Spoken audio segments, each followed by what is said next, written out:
There is a hidden history that's been deliberately obfuscated from the peoples of the world, and that's why I am on the trail of the Nephilim. The Genesis 6 narrative states that the Nephilim are on the earth in those days and also afterwards. If that's true, can we find evidence that corroborates this? I'm L.A. Marzulli. Join me as we go on the trail of the Nephilim.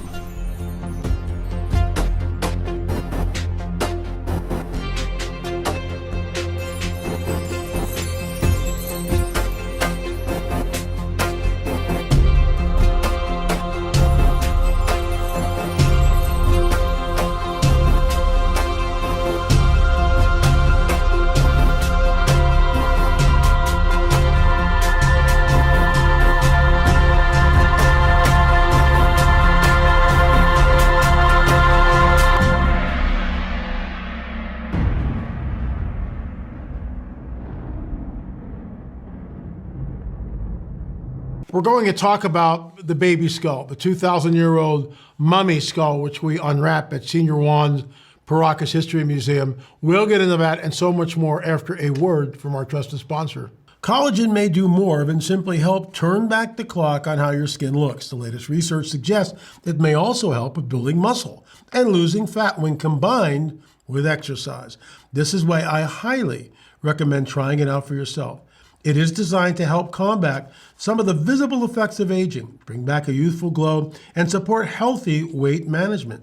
It uses a groundbreaking formula that combines 5 critically important types of collagen, including collagen peptides from grass-fed, pasture-raised cows, and one easy-to-mix scoop. Folks, go to healthwithla.com. That's healthwithla.com. I am your intrepid host, L.A. Marzulli. Welcome to On the Trail of the Nephilim.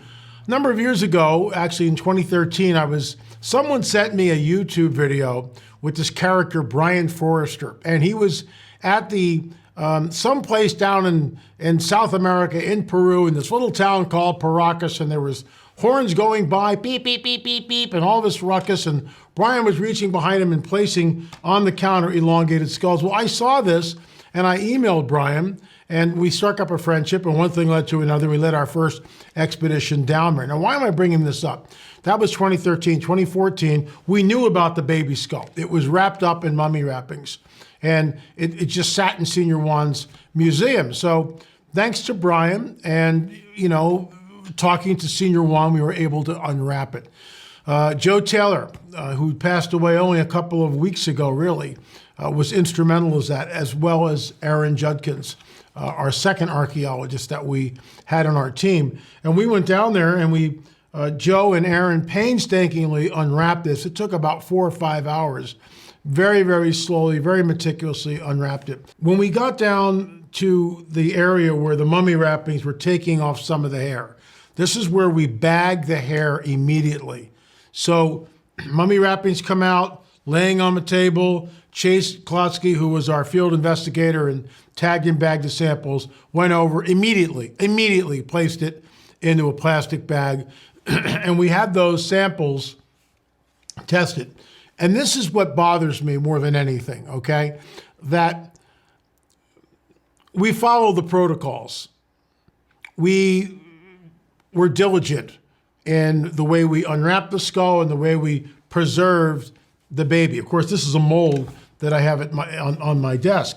Is it a Nephilim? Well, it might be. We don't know. But I will tell you this, that the DNA evidence that we did, and it's all in our film, number 6, the final DNA results. You can go there by streaming.lamarzulli.net, streaming.lamarzulli.net. Shameless plug, I know. But here's the deal. We spent a lot of time and a ton of money to get the DNA evidence. It's not cheap to bring a team of people into Peru. Multidisciplinary team, which is what we had. So Senior Juan, Brian Forrester, at that time, Aaron Judkins, the late Joe Taylor, Richard Shaw. It's amazing, like Senior Juan is gone, Joe Taylor and Richard Shaw, they've all passed away. That's very sobering to me because life is very, very short and we don't know how much time we have, but I digress. So we sent the hair samples off to different labs, 3 different labs. And I won't mention them because I just won't do that. I will mention one, the Paleo DNA lab in Canada. They don't care if I mention their name. The other 2 do, because they're here in the United States. And there's now the kibosh on L.A. Marzulli and elongated skulls from Peru. They won't even touch them anymore, which is blatant discrimination. Why, if I bring a sample to you, why can't you just look at the sample, run it through the machine, and let me know the DNA? It doesn't care about whether I'm a born-again, spirit-filled Christian that doesn't believe in the Darwinian paradigm, right? It could care less. It's a machine. It's going to spit the data out. What are they so afraid of? What are they so afraid of? I'll tell you what they're so afraid of. 3 samples, 3 different labs, all came back the same, U2E1. There it is right there, U2E1. What does that mean? That's Eastern Europe. Why is that important? It rewrites history. But immediately the skeptics go, and this is a straw man argument, the skeptics go, oh, it's all contaminated. Oh, the DNA evidence is contaminated. Excuse me, the hair came right off the mummy wrappings, for crying out loud. And Chase Klodsky tagged them and bagged them, and we sent them off to a lab. How is that contaminated? And if it was contaminated, why then couldn't we get nuclear DNA? It's as close to the source as you can get. The bottom line is the straw man argument. So in other words, it's very easy to stand up and say anything.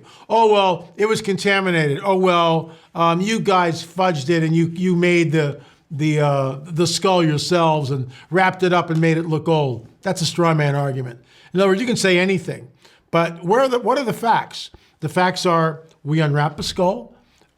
It was in pristine condition. We took the hair samples from that and had them tested. And all 3 labs, without any collusion, came back, U2E1, which is Eastern Europe. That rewrites history because that's not supposed to be in Peru. But there are other features here, and I'm going to reach behind me and get the big guy out because, and I've talked about this before, but new people come here. So you look at this and immediately a lot of mainstream archaeology will say, oh, well, it's all cradle headboarded. Now, cradle headboarding, we're not disputing that, is when you take boards and you plant them on the skull like this and you bind the skull to an infant, basically, someone under a year of age, and you put them on a board like this and you flatten the skull. But why are they doing this? Why get up on Monday morning and say, I'm going to make you a cone head? I mean, what are they doing? There's morphological differences in the skulls, which are not human. In our DNA evidence, number 6 in the On the Trail of a Nephilim series, we sit down, it's a multidiscipline interview in the sense that there are surgeons and archaeologists, anthropologists, medical doctors, chiropractors. I mean, it's a multidiscipline team of people who come together, optometrists, who come together and look at these skulls and say, on the record, it's not human. There's some sort of genetic interference which is going on here. So what are we to do with that? I mean, our guys examine the skulls, but you get the straw man argument, oh, it's all cradle headboarded. Oh, really? So let's walk through it. So here we've got the orbits. Our optometrist stated on the record that these are roughly 25 to 30% larger than a normal human being.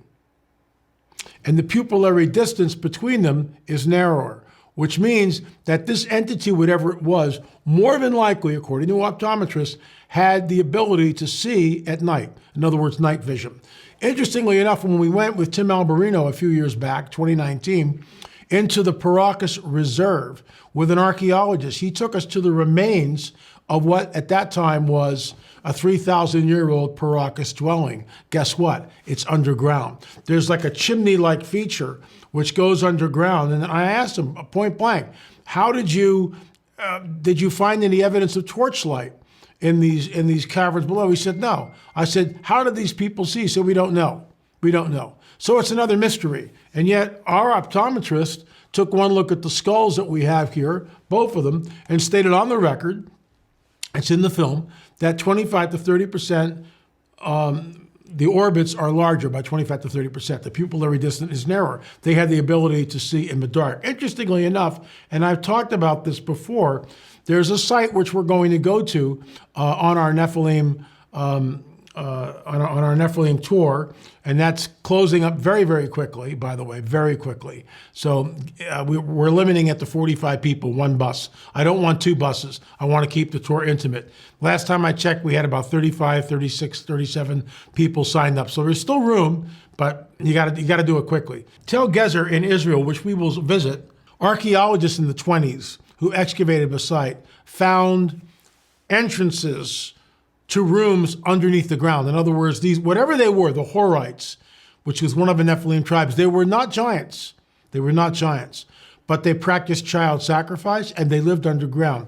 Isn't that interesting? So let's walk through this. The first thing what we talked about is the orbits being 25 to 30% larger. But then right here, we've got the lack of a sagittal suture. These are sutures that you see. All human beings have them. There should be a suture which goes from the frontal plate right here all the way to the occipital plate, the rear plate. That should be there and it's not there. We don't see it. It's completely absent. There is a disease called craniosynostosis which closes the sagittal suture. It usually happens when a person's in their 70s or 80s, the suture begins to close. But that's not what we see here. And as archaeologists and anthropologists have examined these skulls in the Paracas Museum and also just in places like Chongos and the Ica Museum and other places, have stated on the record that the absence of a sagittal suture, the lack of a sagittal suture, compared to the general population is basically through the roof. There's an inordinate number of skulls with no sagittal suture. So we're looking at something genetic. We have expert after expert in the film come on the record and tell us that this has got to be something genetic. The smoking gun, once again, Rick Woodward, our team's anthropologist. This is the foramen magnum right there. This is where the spinal column attaches to the skull, just like that, okay? But if you look at this, and I'm going to have John Adam just push in, please. I'll hold it really still. Just push into this. And you can see that if it's any further, if the foramen magnum, which is right here, is any further back, it's outside the skull. This foramen magnum, this brainstem, and I'm looking at the monitor so I can see what I'm doing, should be about here in the center of the skull. So it gives you an idea right there of if it's in the center of a skull, you've got balance. But this foramen magnum is all the way to the back, which may have necessitated a longer neck. We just don't know. More information has to be done. The bottom line is, when you add up the genetic differences, the morphological differences in the skull, the orbits, the lack of sagittal suture, the zygomatic arch, which is right here, which is much, much larger and more pronounced than a human being. We have a medical doctor who's holding, a surgeon actually, holding the skull and saying, we don't have these features. And he's right, we don't have these features. So what are we looking at? In my opinion, this goes back to the Genesis 3:15 narrative. There is a seed war. There is a mixing, there's genetic mutations, there's a mixing of the seed. The seed of the dragon will be at enmity, at war with the seed of the woman. It's all biblical. So this is why our series is incredible. On the Trail of the Nephilim in our UFO series, because this is our starting place. This is our starting place, Genesis 3:15. And what's amazing with the being on the Trail of the Nephilim and the UFO phenomena, they coalesce. And this is why it's so important with our crop circle video, because we show this. We show the coalescence between the convergence. We were actually going to title the film Convergence, because there is a convergence between what happened thousands and thousands of years ago on these ancient megalithic sites and what's going on today with the modern day crop circles. Thanks so much for watching On the Trail of the Nephilim. Want to find out more, and I hope you do, go to streaming.lamarzulli.net. You can avail yourself of all the films that are there. There are 25 films. My gosh, do some binge watching. The Watcher series, the Fatima series, our ongoing UFO series. And by the way, we are in post-production on number 6, which is on cattle mutilations. We are going to Israel. There are some spots left. Go to lamarzulli.net, go down to speaking engagements, and you can sign up and kind of go from there. Hope to see you there. I will be at Jupiter, Florida, at the Calvary Church in Jupiter, Florida, on Friday night speaking. From what I understand, they've got upwards of 800 people signed up for this thing, so we'll see how many people actually show up. It's going to be great. So Friday will be a primer.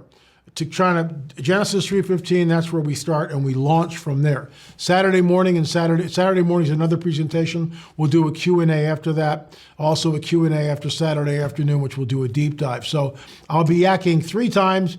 It's just me, no other speakers, just yours truly. Hope to see you there. It's always great to meet the folks and get faces behind names. So if you're in the area, check it out. Calvary Church in Jupiter, Florida. I will be speaking Friday and Saturday. Okay, folks, thanks so much for watching. And remember, there is a hidden history that's been deliberately obfuscated from the peoples of the world. And that's why we are on the trail of the Nephilim.